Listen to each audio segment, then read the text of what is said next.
exciting. I'm here in Broadway Market and I found my old friend Chris Graham, who's run this hat stand, maracujá, which means passion fruit in Brazil. I've known Chris for a really long time. Because more than 25 years. And what was it you used to do, what we used to do together, Chris? I used to promote Brazilian music and work with several samba bands and dancers, and Charles was very interested and very involved in Brazilian culture at the time, and still is, I'm sure. And actually there's more to it than that, because Chris arranged my bateria for all those charity balls that I did for the Anglo-Brazilian Society. Okay, enough of Brazil for a second. It's hard for me to veer from that subject, but anyway, Chris, I wanted to ask you about really your business here, your stall, and if you could tell us a little bit about this market. It's an ancient market. So, Broadway Market is a very ancient market, but it faded away some years ago, but was regenerated by a community project about 18 years ago. And it was a community project for a long time. It's recently been taken over by Hackney Council. There are 150 stalls here selling an incredible variety of different foods, as well as homewares and clothes and vintage products. Anything for the home, candles, pottery and ceramics. And it's got a large, well, quite a number of really good restaurants up and down here as well. So it's a very busy, very chic in many ways market. But can I ask you, Chris, about the difference in the London markets a bit? Because my adoring public knows that I've been visiting some markets. Ridley Road was the last one when I was up in Dalston reviewing the Dusty Knuckle, that fine bakery and bakery school. But I heard, and it's probably not true, that this market is more for affluent 30 to 40-year-olds. Is that true? No. Good. Because I'm not affluent or 30. Well, I'm definitely not either. It's a very, very busy market, and an awful lot of very different people come here. Locals, but we also get an awful lot of tourists, not just in the kind of summer season, but all the way through the year. There are lots and lots of different tourists, and people of all ages, basically. So like Hoxton Market, what's the difference between that one and here, for example? I think Hoxton Market is a much more local market, and I think Hoxton sells vegetables and home stuff, whereas here you get a great variety of clothes, of accessories, of leather goods, all sorts of different things. And it's a lot of the things that are on Broadway Market are artisan.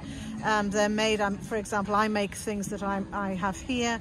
My neighbour makes her candles. Another neighbour has a leather business, and she makes all sorts of leather accessories. Just down the road here, Jamie is a fantastic woodworker. You will love his stuff in wood. Oh, good. Absolutely love his stuff. And next door we have Mole, who has wonderful prints. So it's a much more diverse market than Hoxton, for example, which, as I said, is I think really for fruit and veg, more for local people. Right.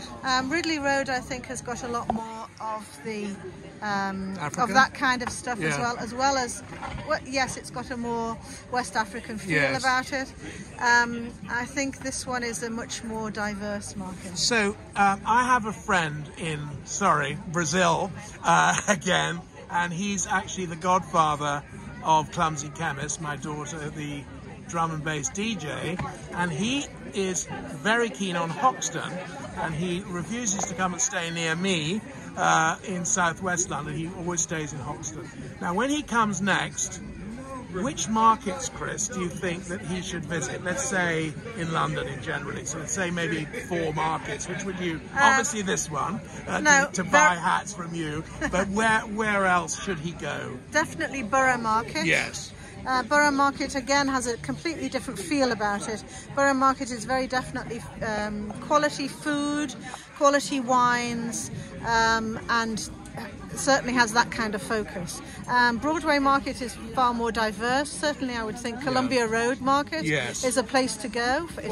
Columbia Road is only Sundays, but it's definitely flowers and flowers. That's what I was thinking. And but it does have a good number of really nice shops as well. Right. Again, for kind of ceramics and pottery and that kind of thing. And it is diversifying, I think, Columbia Road. But and there's Chapel Road, right? Chapel Market. Chapel Market is in Islington. Yes. It's off I think that one is a much more local market as well. Okay. And well, thank you. I mean, just now we talked about markets, but I really want to talk about this wonderful stall. So maybe my kind cameraman or camera person could do a little span round of all of these wonderful products. So can you tell us about what you have here, Chris, and maybe after to get the camera close to Chris. What you're seeing at the moment, these are vintage bags. These are from the 40s, 50s and 60s.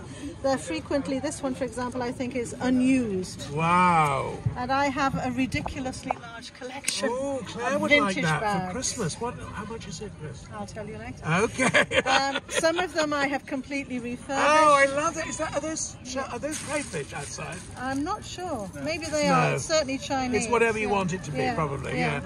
And I have a really large number of these. This one over here is Italian. Beautiful. That's probably from the 1980s. Wow. It's again, it's kind of absolutely new. These again are probably from the 70s, a bit kind of Jackie Kennedy kind of thing, I suppose. Yes. I make lots of these things in the summer. And that's called a fascinator, right? Yes. And that one, yes. And obviously at this time of year, nobody's going to those weddings and race meetings, so I have another option. So Can you tell me about that bowler? I'd really like to know about. Well, how did a bowler start? Why does nobody wear them anymore? Or when can you wear them? Well, people here wear them at any time. Oh, right. With anything. I'm not sure where they started, but certainly this one is made of 100% wool. Because my dear dad wore one every day to work. Yeah. I think that they were very fashionable, or they were very common to early wear. 60s, yeah. It's and also in the city. Yes, very much so. Before we went online trading, you'd have, I think, people wearing bowlers in the insurance market, perhaps, moving between underwriters and clients, something like that. Yeah, something like that. So what are all in these exciting boxes? I love this. Claire would like that. Well, these are appliques. Appliques? What's that mean? Well, that's what it's called. Yes. Oh, right. And it's an applique which I mount onto bands. Beautiful. And they're really good. It goes on the head? Yes. Right. Yes, let me show you. Yes. Nice. Kind of. Oh, it's perfect for Brazil. Sorry, I've brought that subject in again. Well, they're very good for parties. Yeah. This is a great hat. These are really beautiful. Is that a pillbox? No. No, pillboxes are shorter and flatter. Right. Let me show you how that one goes. This is like that. I love that hat. Yes, because it's clever. Because the black bit almost looks like the what's it called? The veil, doesn't it? Well, these are vintage beads that I've had for about 40 years. Oh, how gorgeous! They're glass, and I do a lot of beading. That. So gosh, there's a lot more to all of this millinery, isn't there?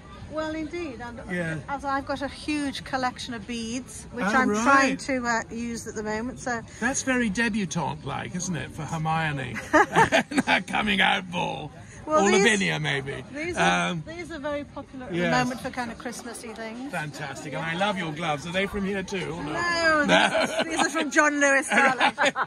Okay, well look, time to wrap up. It's so nice to see you again, Chris. Charles, it's super to see you too. And Vanessa.